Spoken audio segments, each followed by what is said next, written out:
बहन जी को मैं शुक्रिया अदा करती हूँ कि उन्होंने बहुजन समाज पार्टी में मुझे काम करने का मौका दिया और निरंतर मैं आप लोगों के बीच हूँ और ऐसी उम्मीद करती हूँ कि एक इस देश की जो पार्टी है, जो दबे कुचले शोषित पीड़ित वंचित लोगों की पार्टी है, वो भविष्य में इस देश की शासन सत्ता पर बैठेगी, ऐसी मैं उम्मीद करती हूँ। लेकिन वो सब आप लोगों के सहयोग के बिना संभव नहीं है। मुझसे बहुत लोगों ने सवाल किया कि आप बहुजन समाज पार्टी में क्यों, आप तो इतनी पॉपुलर थी। तो मेरे भाइयों, माताओं, बहनों, आप लोगों को एक बात मैं बता देना चाहती हूँ। नो डाउट कि आज हम एक लोकतांत्रिक देश में जी रहे हैं। यहाँ पर हर व्यक्ति का, चाहे वो जनरल कैटेगरी का हो, ओबीसी हो, एससी, एसटी, माइनॉरिटी हो, जैसे कि बहुजन शब्द का सबसे पहले प्रयोग तथागत गौतम बुद्ध जी ने किया था। उन्होंने समतामूलक समाज की बात की, उन्होंने मानवता को सर्वोपरि रखते हुए काम किया और इस भारत जैसे विशाल देश से पूरे विश्व को ये परचम लहरा दिया कि मानवता ही अल्टीमेट सब कुछ है, ये आर्टिफिशियल स्ट्रक्चर कुछ भी नहीं है। तो हमारी जो पार्टी की आइडियोलॉजी है, हमारा जो विजन है, जो हमारा मिशन है, जो हमारा उद्देश्य है, वो तथागत गौतम बुद्ध के विचारों से लेकर के मानवर साहब बाबा साहब अम्बेडकर जी से लेकर के महात्मा ज्योतिबा फुले, छत्रपति साहू जी महाराज, शिवाजी से लेकर के कितने हमारे महापुरुषों के संघर्ष और बलिदान की देन है कि आज हमारे ये समाज अपने हक अधिकार के लेकर के अवेयर है। यहाँ मेरी जितनी माता बहनें और बच्चे हैं, बहुत लोग जा चुके हैं, उसके लिए मैं माफी चाहती हूँ, मैं लेट हो गई। लेकिन मैं ये बात दावे के साथ कहती हूँ, यहाँ का खड़ा हर बच्चा अगर मैं किसी से पूछना चाहूंगी कि बाबा साहब कौन थे, तुरंत बता देगा।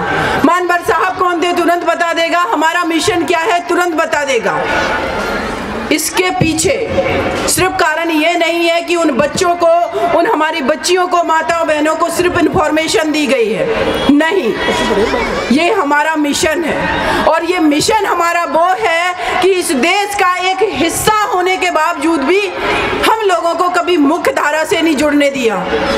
पानी पीने का अधिकार नहीं हमें दिया गया, हमें एक साथ रेस्टोरेंट में खाने का अधिकार नहीं दिया गया, हमें इस देश के अंदर ऐसा व्यवहार किया गया कि हम इंसान ही नहीं है। तब फिर उस धर्म की बात होगी जिसने मानवता का पाठ पढ़ाया, और वो है हमारा बौद्ध धर्म, महात्मा बुद्ध, जो कहते हैं कि करुणा ही सब कुछ है। अगर किसी को देख करके आपके आंखों में आंसू नहीं, आपको दर्द, उस व्यक्ति के दर्द को आप महसूस नहीं करते, तो एक बार अपने अंदर झांक करके देखिए कि आप वाकई में आप मानव हैं। तो फिर सदियों तक मेरे देश के अंदर हमारे अपने लोग जो इतनी पीड़ा में रहे, जिनको शोषित वंचित रखा गया, उनको देख करके लोगों को दर्द क्यों नहीं हुआ? उसी बेटे को दर्द क्यों हुआ? वो अलग बात है कि बाबा ऐसी समाज से आते थे, लेकिन आज इस मंच पे मैं दावे के साथ कहती हूँ कि एक ऐसा महापुरुष इस भारत की धरती पर हुआ जिन्होंने अपना ही ऐसी समाज नहीं, जिन्होंने बहुजन समाज और देश की एंटायर कम्युनिटी के लिए एक बहुत सशक्त संविधान लिखा है। वो संविधान क्या सिर्फ ऐसी समाज को प्रोटेक्ट कर रहा है? नहीं, वो समतामूलक समाज की बात कर रहा है, वो महिलाओं को भी अधिकारों की बात कर रहा है, और साथ ही साथ वो ये भी बात कर रहा है कि किसी के साथ भेदभाव नहीं होगा। इसका मतलब कि उनके साथ भी हम भेदभाव नहीं करेंगे जिन्होंने हमारे साथ भेदभाव किया। ऐसे महापुरुष के विचारों से ये संविधान लिखा गया। समझिए अपनी ताकत को, समझिए अपनी आइडियोलॉजी को, समझिए अपने विचारों को। मैं इस मंच की आयोजन समिति के जितने मेरे भाई हैं, उन सभी का मैं तहे दिल से शुक्रिया अदा करती हूँ कि ये कार्यक्रम आप लोग हर साल इसका आयोजन करते हैं, और इस बार इस मंच पर आपने मुझे ये मौका दिया। मैं आप लोगों का तहे दिल से शुक्रिया अदा करती हूँ, और ऐसे कार्यक्रम देश के कोने कोने में होने चाहिए, क्योंकि मानवता का पाठ पढ़ाने वाला जो कार्यक्रम है, जो समतामूलक समाज की बात करने वाला कार्यक्रम है, जिसकी जड़ में ये है कि इस देश का अगर कोई व्यक्ति, चाहे वो किसी भी समाज का है, भूखा है, शोषित है, पीड़ित है, वंचित है, तो उसके लिए हम खड़े हैं। तो फिर ऐसे मंचों से ये बात होनी ही चाहिए।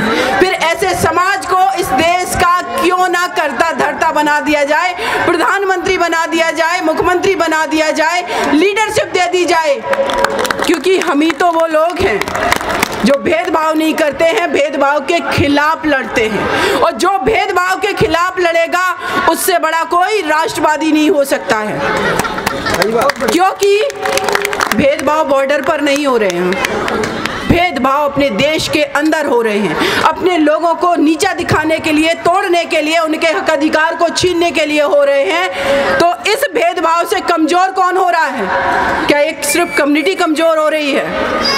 नहीं, ये देश कमजोर हो रहा है। जब इंटरनेशनल लेवल पे कोई भी मानक आते हैं कि भारत पूरे विश्व में गरीबी की रेखा में सूचकांक में कौन से स्तर पर है, तो हम निचले पायदान पे चले जाते हैं।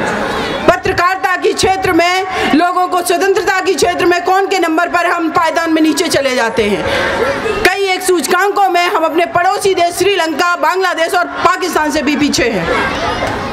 तो ये किसकी बात हो रही है? मेरे देश भारत की बात हो रही है, जिसको हम सब बहुत प्यार करते हैं। तो ये उस कम्युनिटी को जिसकी बहुसंख्यक आबादी अगर आज भी भूखी सो रही है, शोषित, पीड़ित, वंचित है, पढ़ने का अधिकार नहीं है, उनके पास हॉस्पिटल में व्यवस्था नहीं है, तो ये मेरे देश की अंदर की दशा को दर्शाता है। ये मेरा देश कमजोर हो रहा है।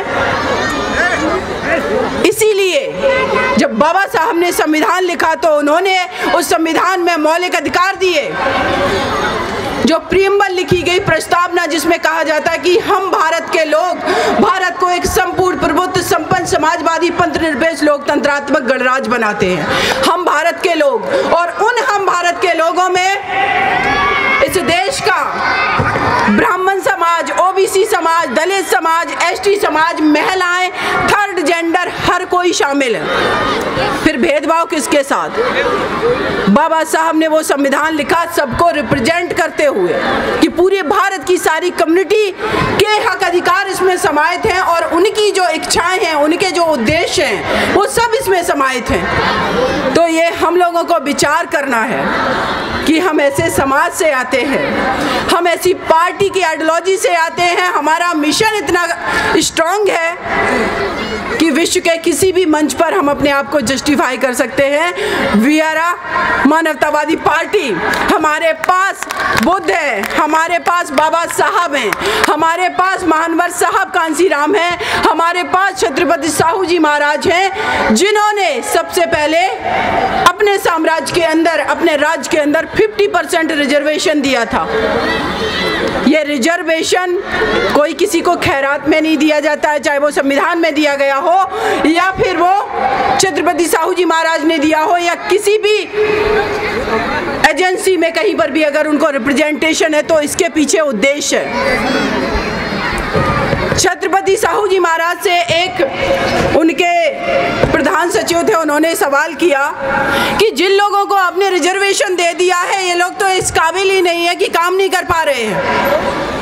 उन्होंने कहा कि अगर ये काबिल नहीं है तो उसके लिए भी हम लोग जिम्मेदार हैं। जिनको हमने अपने समक्ष नहीं बैठाला, जिनको हमने पढ़ाया नहीं, पढ़ने नहीं दिया, पढ़ने से रोका, जिनको हमने पानी नहीं पीने दिया, जिनको हमने इंसान नहीं समझा, अचानक से अगर हमने उनको रिजर्वेशन के माध्यम से नौकरियां दे भी दी, तो हम कैसे उम्मीद कर सकते हैं? ये भी हमारी ही कमी है। और इस कमी को मुझे लगता है कि जो रिजर्वेशन दिया जाता है, और आज भी बहुत लोग छीटाकशी कर देते हैं इस बात की लेकर के कि काबिलियत नहीं है, नंबर कमाए फिर वहां पहुंच गए।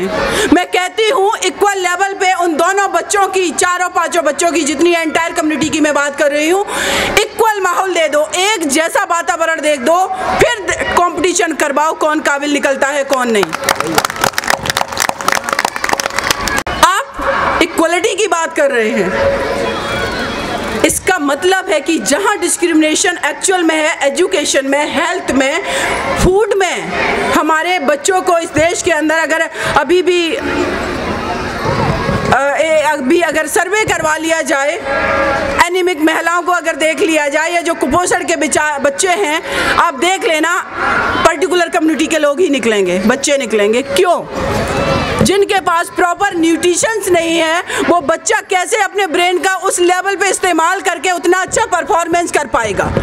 हमारी ये लड़ाई उस लेवल तक होनी चाहिए। रिजर्वेशन तो बहुत छोटी चीज़ है, मिड डे मील जैसा कॉन्सेप्ट क्यों लाया गया? तो इन सारी चीज़ों की ये लड़ाई हमारी, मेरे भाइयों बहनों माताओं, बहुत बड़ी है।